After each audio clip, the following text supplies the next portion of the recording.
so extremely honored that having one of my most favorite people, Iain Donald MacGillivray, commander of MacGillivray Clan. He's joined us from the north of Scotland. Iain, welcome and thank you so much for joining us today. Oh, thank you so much, Cindy. It's a pleasure to be here, and what some kind words there. That's really kind of you to say that. It's really a pleasure to be here and delighted to be on your show. Well, I have been a great fan of yours, as you know, because I always tell you, especially when I see you. I've been a member of Clan Chattan Association. Just to let our viewership know what Clan Chattan Association is, Clan Chattan was a confederation for many centuries. Now it's an association, and it consists of 12 major clans in the north of Scotland, including the MacGillivrays. I'm not sure at what date you might be able to share with us that the MacGillivrays entered into the Clan Chattan Confederation and what year that was. I know that in 1609, there was a bond of union officially at Termit in Scotland, where the clans that are part of the association today bonded together with that confederation. And this is the only confederation that ever was, as I understand it, in Scotland, and it was formed for protection. The Highlands were very bloody for a great many years. That's right. I mean, I think when the MacGillivrays became part of the Clan Chattan Association or the confederation back then I think it was sometime during the 16th century. And see, before then, the MacGillivrays were based more in the west, like the Isle of Mull and Skye along the western peninsula of Ardnamurchan and Morven, Lochaber, right down to even Argyll. And so they're predominantly in the west, and they were probably under the control of the MacDonalds at that time, especially during the lordship of the Isles. The MacGillivrays would have been staunch allies with the MacDonalds, the MacLeans, the MacNeils, various clans, Mackintoshes, all these clans, MacDougals along the western coast there. And then it was through a marriage, I think, the son of the MacGillivray chief married the daughter of the Mackintosh chief. And then that's what happened. So the Clan MacGillivray pretty much moved up north to become part of this Clan Chattan confederation under the Mackintoshes. And then their stronghold became Dunmaglass, which is, of course, right in the dominion of Clan Chattan lands there. It's truly remarkable. And also just want to say real quickly before we talk more about you, also on the battlefield, the Culloden battlefield is at the Well of the Dead. There is a stone that says, "Here lies the Chief MacGillivray." Very famous battle. If you don't know anything about it, you need to look up, and we'll talk more about the Culloden battlefield here in a few minutes. But the MacGillivray chief is perhaps the most famous of the warriors on the clan side that fought that battle, and he fell there. And after having struck down, I don't even know how many of the British forces, and then he went over to the well to get a drink for someone who was badly injured right before he fell and lost his own life. That's correct. I mean, when people think of Culloden, and for those that don't know about it, I mean, it's just made a resurgence of interest in the Outlander series, and we thank the Outlander for that as well, especially, and Diana Gabaldon and all the guys who were involved with that. And but Culloden is probably one of the most important pieces of field in Scottish history. Scotland was changed after that battle, and for everything transformed after that. You had the banning of the kilt, the bagpipes, the Gaelic language, the destruction of the clan system, all the things that we hold dear and that are iconic features and iconic identity symbols of Scotland is what the British government tried to suppress after that battle. And of course, most of the Scottish diaspora around the world can trace back the turning point at that battle from where they are now, wherever they are in the world. And so it's it's a very, very important piece of heritage, ancestral and cultural identity. It's a massive part of that field at Culloden. And it is, as well, to the Mackintoshes and of course our chief who fell there, Alasdair MacGillivray. Usually it was the MacDonalds who led the charges before, during the Jacobite rebellion and previously. But in this case, it was given to the chief of the clan MacGillivray, and it was Colonel Anne Mackintosh that gave Alasdair MacGillivray the honour of leading the charge of the Jacobites against the British Redcoats. And of course, they were the first to break the line, and they got past almost to the second reserve line of British troops. And that's when the disaster happened. And unfortunately, it's one of the biggest tragedies in Scottish history. That's all that really happened. I had the great honor of playing at the cairn there, I believe in 2009, and it really moved me. I could barely play my pipes there because you just feel this sense of history and what happened there, and just a very, very sacred place to be. For all those of you who haven't visited there, you must go. And it's not that far from Moy, the Mackintosh lands as well. So we hope that you attend. But I want to talk a little bit more about you. I was so excited. I'm not sure when I first heard that the Lord Lyon had appointed, and is that correct, a way for me to put that? He appointed a MacGillivray commander. That's right. He was. I mean, I wasn't expecting it, to be honest. They were the Clan MacGillivray was formulating plans for because the Lord Lyon was pushing for the MacGillivrays to have a leader ahead of the clan, because we hadn't had one for quite a long time. I mean, our last Clan MacGillivray chief died just after the First World War. No, sorry, just before the First World War, and it passed to his cousin in Canada, who died just before the Second World War. Both didn't have any heirs, so the chiefship couldn't be passed on, and it's usually passed on through lineage. So effectively, it stopped, and it remained dormant. And we had another commander during the 80s called Colonel George B. MacGillivray, who did a lot for the clan as well, but he was never appointed clan chief. I don't know what happened there. I don't know the ins and outs of that, but he was never really recognised as chief. So the Clan MacGillivray and the Lord Lyon worked together to try and have a leader instead, and I guess they wanted someone young. I ticked a few of the boxes without even knowing, and you know, being a Gaelic speaker, being quite close to the culture and the music, living in Scotland, I had a university degree. I'd had experience abroad as well. I'd lived in the United States actually, which I loved. Had a great education at the College of St. Scholastica. My mother came from Alpena, Michigan. My grandmother came from Australia, just in New South Wales and near just away from Dubbo. So I think all these international links, as well as being very culturally Scottish and tied to the land, I guess tick that bonus box of being eligible for this clan commander. And I guess I'm going to be re-elected next year. Well, I need to face. I think if there's anyone that's going to run against me, that's fine as well. Happy to support anyone who's running against me as well in this democratic system we've got now. And then I think in 5 or 10 years' time, if the Lord Lyon's happy and MacGillivrays are happy, I guess that's when made chief. But we'll see what happens. I'm just in it for the cause. I'm in it for the Clan MacGillivray itself. I'm not really in it for titles or for positions. I'm just in it for the greater good, for the whole Scottish movement of the clan resurgence, you want to say. And I was so happy to see such a vibrant young person come forward and have this interest and want to do this, because of course here in the United States it's super cool. Everything Scottish is super cool. To wear your kilt is super cool. You know, to go to the Highland Games and to be part of it in some way, shape, or form is romanticized in such a way. And to belong to a clan and to be part of something and the history is just amazing, because, you know, we don't have, this country is not very old.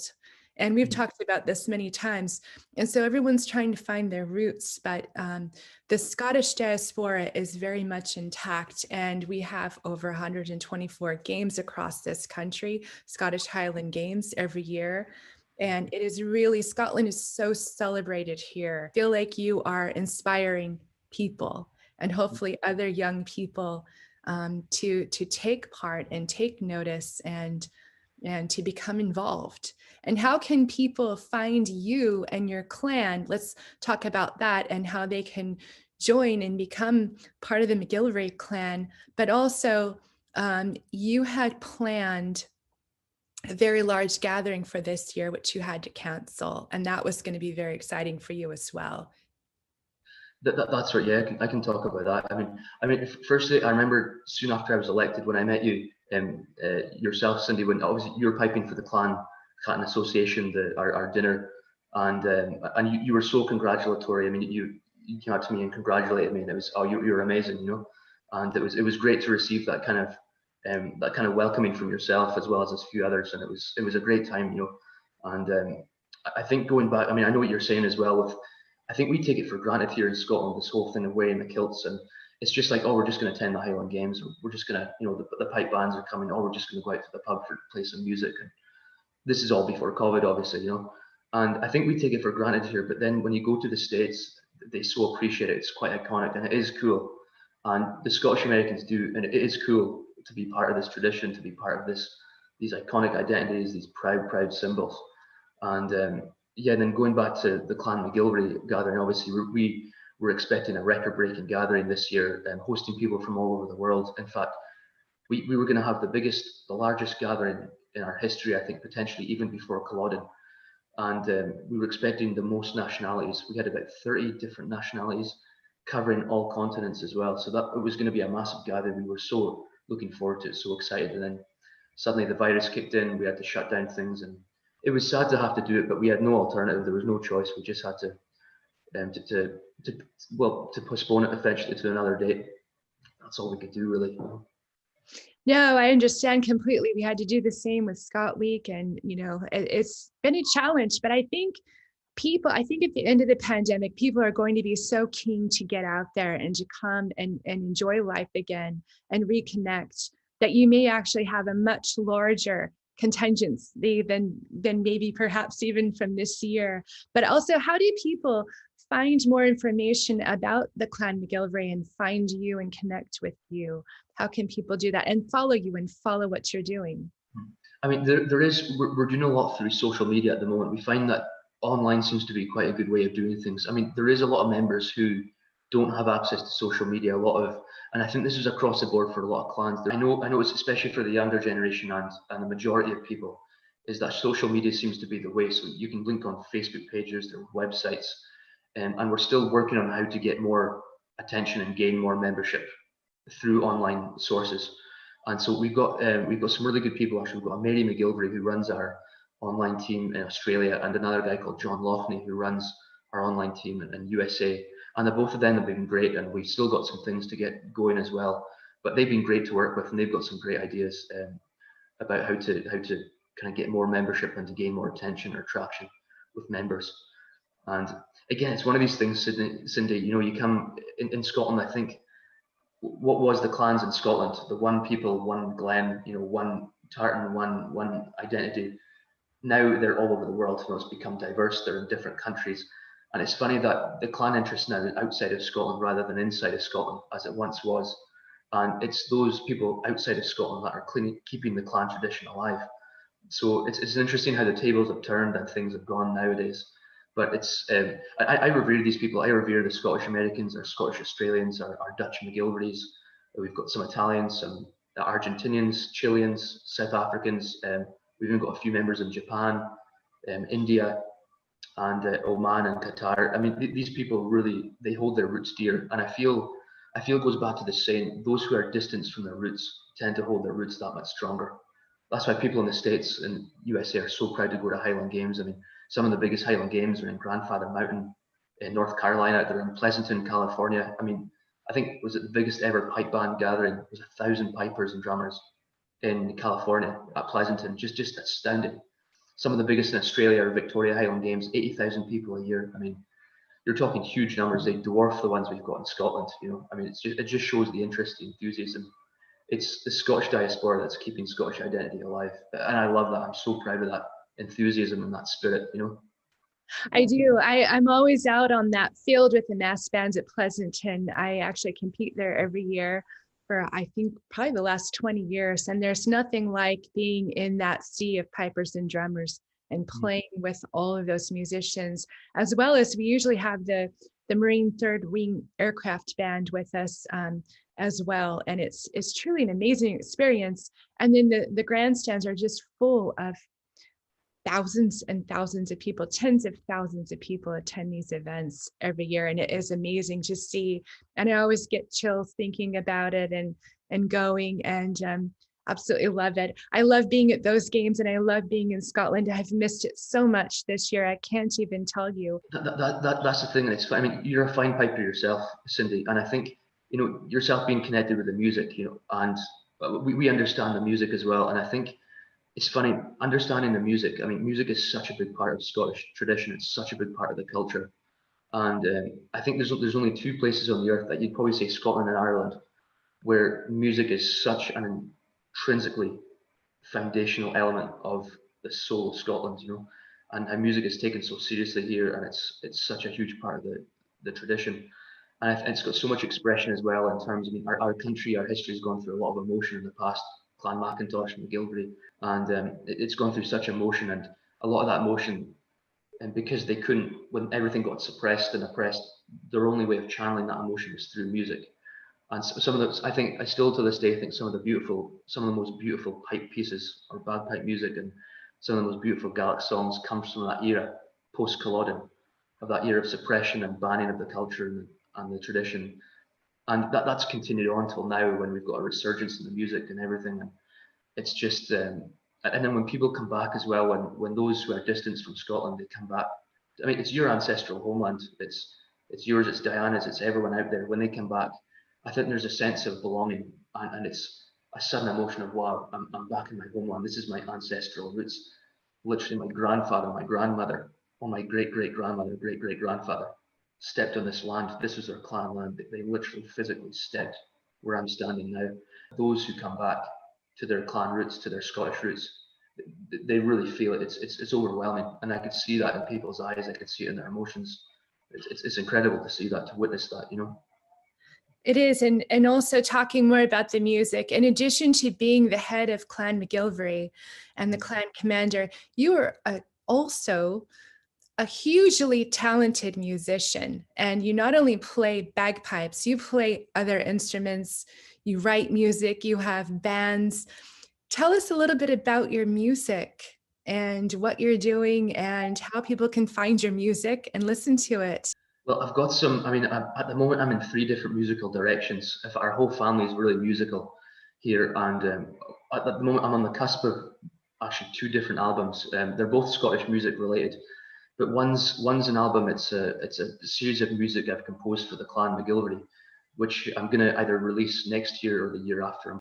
This one, I'm going to call it Strathnairn, the album, named after where our stone, it's quite a pivotal stone where a lot of our Clan MacGillivray members met before Culloden to sharpen their stones for the battle, and that's where they would have retreated to as a meeting point as well. But it's a strong symbolic stone in our Clan MacGillivray history. So I've composed, it's very much Scottish traditional music and bagpipe music solely for different periods of the Clan MacGillivray's history.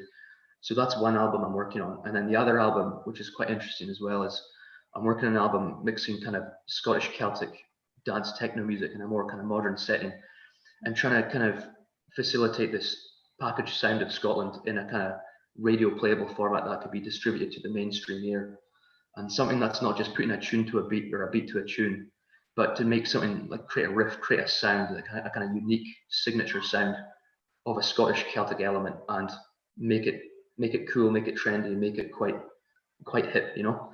So that's in the process at the moment. And then of course I do different soundtrack material. I do audiovisual soundtracks and all composition stuff. And my brothers and I, we have a band which is different as well. It's called the McGills, which is more of a kind of rock pop group, and it's all original material as well. I miss performing with the boys. Actually, they're all doing their different jobs, and that was the funnest, actually, performing with the brothers. And we used to do Belladrum Tartan Heart Festival, and I miss doing the festivals, and they've got a lot of their music on the go as well. They're recording a lot of stuff right now and trying to get it out there. We're in the middle of doing some music videos for both things, so we're in all these kind of 3 different musical directions and hoping to get out there, you know. And soon, it will happen soon as well. So hoping by the end of this year, if not by the start of next year, we should have some stuff out there. Yeah. That would be great. And I heard that your sister sings beautiful Gaelic music. Yeah, Anya's a great singer. We're quite blessed in this household, and especially with Anya, she's doing her nursing at the moment, but she's got such a lovely voice. It's beautiful, and she's received quite a lot of recognition from the Scottish traditional music world here as well. And she's performed at Celtic Connections, and I think she's due to perform at Blast Festival as well this year. And yeah, I think she's going to go far. And I've already used her for a lot of my music material as well, so I'm looking forward to that. And she's a fantastic singer. I love her to pieces, and love working with her as well. She's great. I mean, she's more than enthusiastic. She's got it, and it's a good brother-sister team, you know. I love it. So how many siblings do you have, and how do they feel about you being clan commander? Oh, I mean, they give me, I mean, they kind of joke around a lot about it, and I get joked around by a lot of my friends and stuff, you know. And like, oh, should we bow here, Chief? Oh, should we bow to you? Oh, here, I'll kiss your feet, Chief. Oh, God, come on, guys, stop. It's what you call taking the piss here. But I mean, my brothers, I mean, they think it's a cool thing as well. I think it's quite an honor. It's a really honorary position to have, and I'm trying to do my best for the clan and trying to keep that image going, trying to keep the clan tradition going, as well as letting it evolve and develop as it should grow, you know. And what I always say, there's a famous battlefield band saying it, going forward with Scotland's past, forward with Scotland's past. And I guess that slogan I'm trying to use for the Clan MacGillivray is taking that tradition unbroken, but letting it grow and keeping it, but also letting it develop and everything. And we're just going to see where it goes. But yeah, I'm one of 6 kids in the household, 4 of us boys, 4 of us brothers, 2 sisters, and all do music, all do different things. The boys are really good guitarists and bass guitar, electric guitar. And I call my brother the kind of Jimmy MacGillivray Hendrix, you know, he's really good on the guitar. And Anya does fiddle, the girls do fiddle and Highland dancing and whistle and singing and all this kind of stuff. They play clarsach, the harp. So yeah, it's a really interesting time when we're all together, whether it's Christmas or this, and we play a lot of music together. And we need to get more out there kind of online and get some more music videos to share with people, because yeah, we had a few comments and suggestions coming in to do more of that. So we'll have to get that more on the go, Cindy, you know. I would love to see that. And I'm just thinking back, the first time I met you, you were new clan commander. And I remember being just so amazed. Was it the first year you came or the second year? One year you came to the AGM and you had gotten up out of your hospital bed. And I heard it had taken quite a while for you to be able to put your kilts on because you had a broken back. Is this correct? That's right. I mean, I'm lucky to be alive to be talking here, really. But it was, that's right. I think I was like an hour and a half late for that AGM, just because I was taking ages getting all the gear on. I had to get a lot of help getting the kilt on and everything. But I thought I've got to be present for the Clan Chattan AGM. It was just important to me. I'm really proud of the Clan MacGillivray being part of that clan confederation and the clan association. I mean, it symbolizes unite the clans. You know, that whole unite the clans, unite the clans. It's what the Caledonians did to fend off the Romans at that time.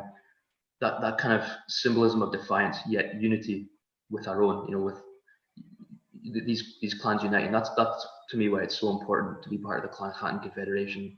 We've got a lot of history there, but I do remember that. Yeah, I remember I think I was talking to yourself and Diana, and yeah, I just kind of came in the brace and the crutches, and it was just important to make an appearance. You know, I felt.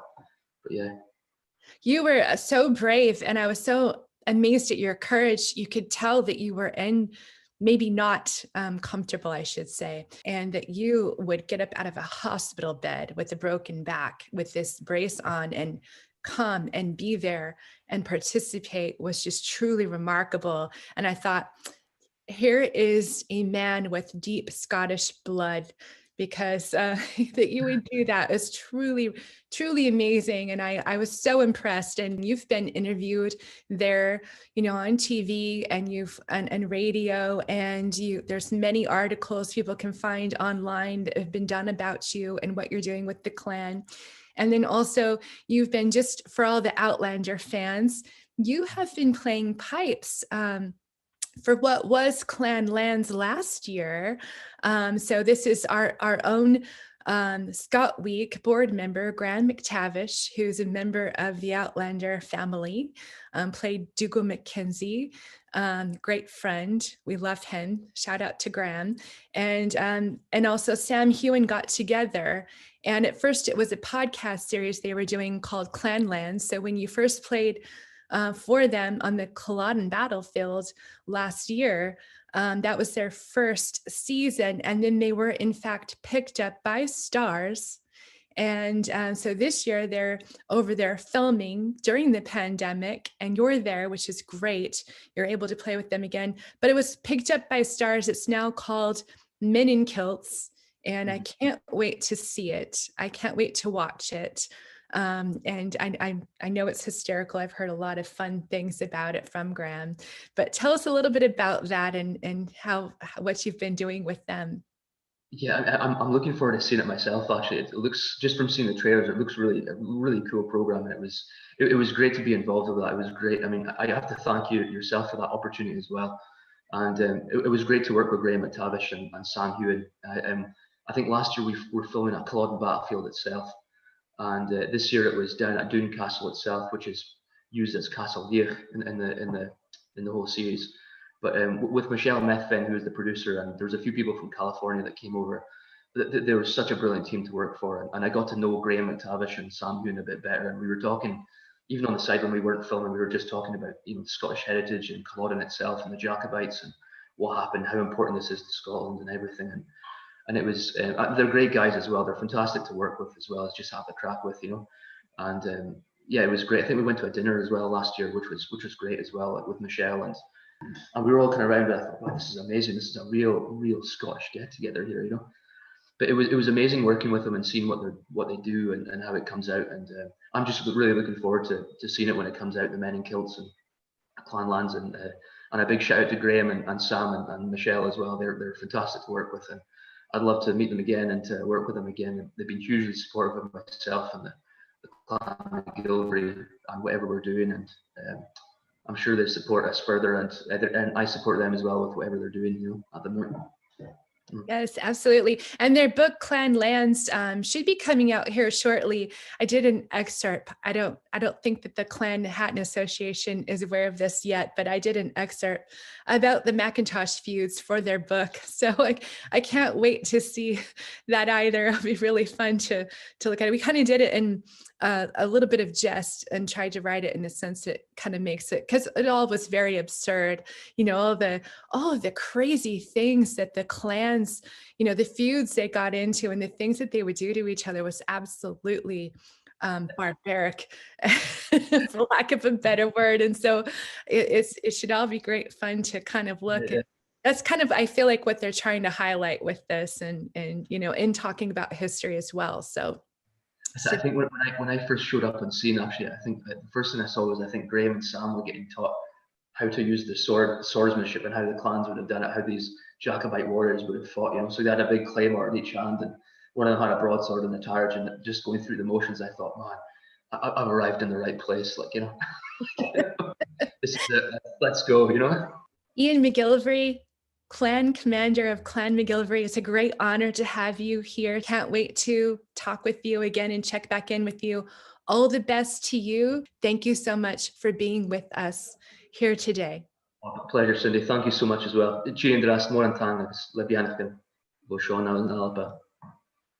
That's beautiful. Bye for now. All right, take care, Cindy. Okay. Thanks so much.